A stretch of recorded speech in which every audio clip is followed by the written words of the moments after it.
When the phrase, vibrating romance, began circulating online, most people dismissed it as exaggerated fan language.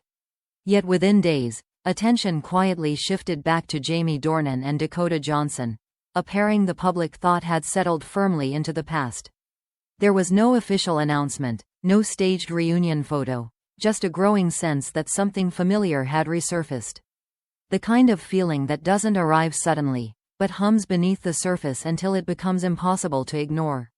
And once people noticed it, the spark was already there. Their history made the renewed attention impossible to separate from memory. Years ago, their on-screen chemistry had sparked intense discussion, not because it was loud or dramatic, but because it felt charged in quieter moments. Long glances, restrained smiles, a physical ease that rarely looks rehearsed. When their professional collaboration ended, the public assumed the connection faded with it. What lingered, however, never fully disappeared. What changed this time was subtle but telling. In recent appearances, their interactions carried a different rhythm, less guarded and more instinctive. Conversations flowed without visible effort, body language softened, and the distance usually maintained by former co-stars seemed to narrow. Nothing crossed a line, yet everything suggested familiarity renewed rather than remembered. It was the kind of shift that cameras don't announce but quietly record. Observers began revisiting past interviews with new perspective. Old comments once interpreted as playful suddenly felt loaded, as if meaning had been deferred rather than denied. Dakota's earlier remarks about comfort and trust resurfaced, while Jamie's carefully neutral responses gained new context. The more people looked back, the more unfinished the story appeared. What was once framed as closure now looked like pause. The industry thrives on controlled narratives, especially where chemistry is concerned. Publicists work hard to define boundaries, to ensure what appears intimate remains safely categorized as professional. Yet chemistry has a way of escaping structure when it's genuine. This time, the spark didn't arrive through spectacle but through consistency, appearing across moments rather than erupting in one. That consistency is what made it harder to dismiss. Fans noticed how neither of them rushed to clarify or shut down speculation. Silence, in this case, didn't feel evasive but deliberate. In a landscape where denial is often immediate, their lack of correction spoke louder than confirmation. It suggested comfort with ambiguity, or at least a willingness to let the moment exist unframed. That choice alone fueled curiosity. There was also a tonal shift in how they spoke around each other.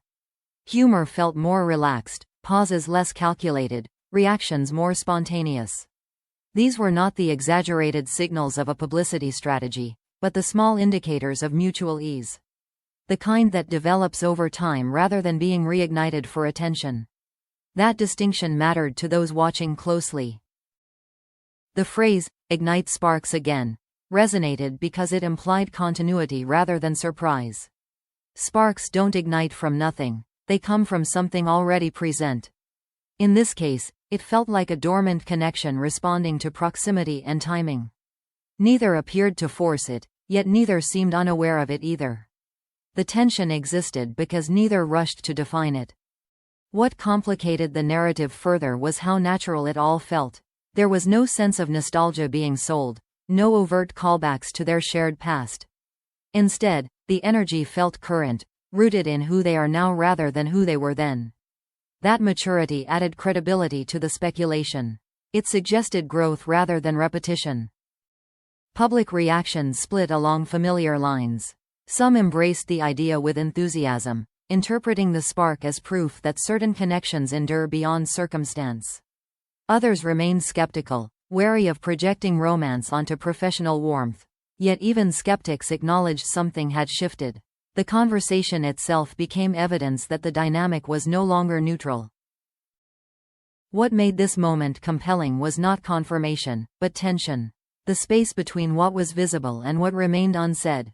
By neither leaning into nor shutting down the speculation, Jamie and Dakota allowed the spark to exist without definition. That restraint kept the story alive rather than resolved. As attention continued to build, one thing became clear. Whatever was happening between them did not feel accidental, nor did it feel staged. It carried the quiet intensity of something revisited rather than rediscovered. A connection responding to the present while echoing the past. And that was only the beginning of what people were starting to notice. What made the renewed chemistry impossible to ignore was how natural it appeared. There was no effort to sell it, no exaggerated gestures meant to attract attention. The energy between Jamie Dornan and Dakota Johnson felt effortless, as if something unfinished had quietly resumed its rhythm. Observers noted how quickly their dynamic slipped back into familiarity. It didn't feel rehearsed, it felt remembered. On set, that familiarity translated into an intensity cameras didn't need to chase. Crew members described scenes finishing only to linger in silence a second too long. Small gestures carried weight, glances held meaning beyond direction notes. The boundary between performance and instinct blurred in subtle ways. It was the kind of connection that doesn't announce itself, but fills the space regardless. What unsettled many was not the chemistry itself, but its timing. Years had passed, careers had evolved, lives had moved forward. Yet when they shared the same space again, the spark didn't need rebuilding. It surfaced intact, as if preserved beneath layers of distance and time. That raised questions no script could answer. Public appearances added fuel rather than clarity. They spoke comfortably around each other, interrupting, finishing thoughts, sharing a rhythm that felt private. There was no attempt to perform intimacy, yet intimacy was unmistakably present. Fans noticed how their body language softened in each other's presence. The contrast with their interactions elsewhere was difficult to dismiss.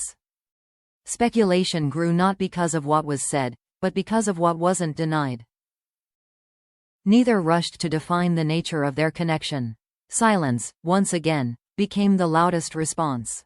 In an industry where rumors are usually shut down quickly, that restraint felt deliberate. It suggested boundaries that were being protected rather than narratives being controlled. For Jamie, the moment carried added weight. Having already disrupted his carefully managed image, he appeared less invested in maintaining distance. His demeanor was open, unguarded, almost lighter.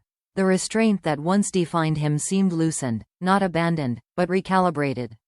It was as if honesty had made space for something long contained. Dakota's role in this shift was equally striking. She carried herself with ease, neither defensive nor performative. Her confidence didn't demand explanation, and her comfort spoke louder than statements ever could. Observers noted how she seemed unaffected by speculation, as though the connection required no validation. That calm only intensified curiosity. The idea that old chemistry could reignite so vividly unsettled many assumptions. Hollywood narratives prefer closure, clean endings, and defined chapters. What this suggested instead was continuity, unfinished emotion, and unresolved resonance.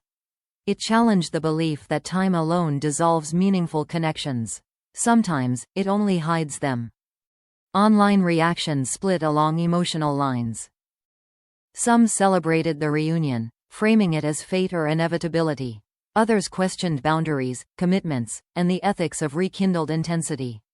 A quieter group simply watched, unsettled by how real it all felt. The debate itself kept the story alive. What stood out most was the absence of spectacle. No declarations, no dramatic reveals, no public confirmation. The connection existed whether acknowledged or not. That refusal to define it on public terms gave it power. Mystery, once again, became the most compelling element. Industry insiders described a noticeable shift in atmosphere. Scenes carried more tension, promotional events felt charged, and schedules adjusted around unspoken priorities. Nothing explicit, nothing actionable, just a sense that something meaningful was unfolding. In a business trained to quantify everything, that ambiguity was disruptive. It resisted management. At its core, the renewed spark forced a deeper question. Can connection truly fade, or does it simply wait for the right moment to resurface? The chemistry between Jamie and Dakota didn't appear revived, it appeared uninterrupted.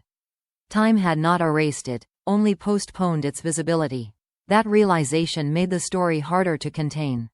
As attention intensified, Both remained notably grounded. They neither fed the narrative nor fought it.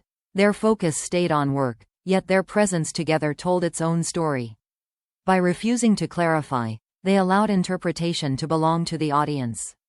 That choice shifted control away from headlines. In the end, what lingered was not certainty, but sensation.